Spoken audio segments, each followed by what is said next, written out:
Il Sanfratello acquedolcese dell'ex tecnico Peppe Furnari infligge all'Atletico Messina la prima sconfitta del 2025 in attesa che giochi la capolista messana aggancia al primo posto proprio la squadra dello Stretto. Ma è la formazione di casa a sfiorare subito il vantaggio per due volte, prima con il cross di Farina che deviato da Dabò scheggia la parte alta della traversa e poi con Briganti il cui sinistro a colpo sicuro dagli sviluppi di angolo trova la decisiva parata di Commisso. Vantaggio che trovano invece gli ospiti quando Truglio di testa anticipa tutti mettendo alle spalle di Previti il pallone che spiana i suoi la strada verso la vittoria.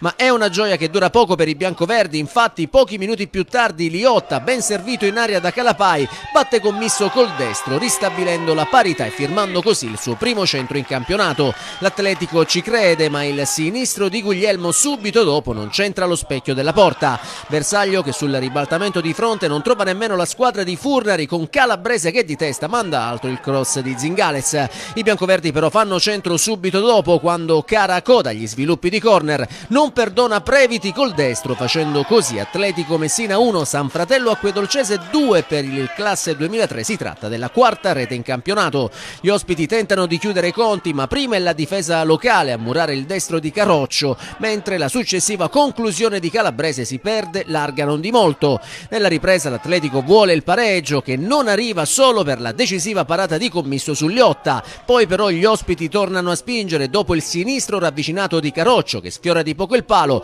I biancoverdi calano il tris al secondo tentativo quando ancora Truglio raccoglie il solito cross da sinistra di Zingales e di testa batte Previti per il gol del 3-1 e della sua doppietta personale. Il Sanfratello acquedolcese avrebbe anche la chance di calare il poker per 3 volte ma prima il destro ravvicinato di Di Natale si perde di poco alto, poi il successivo mancino a colpo sicuro di Spinella da centro aria è salvato sulla linea di porta da Garufi e sempre Spinella dal limite col sinistro centra in pieno la traversa. Nel finale ci prova anche l'Atletico con il neoentrato Signorino che però non trova la porta avversaria. Il Sanfratello acquedolcese sale in classifica a quota 35 punti mentre l'Atletico Messina che rimane ancora a secco di vittoria in casa resta fermo a 12 punti.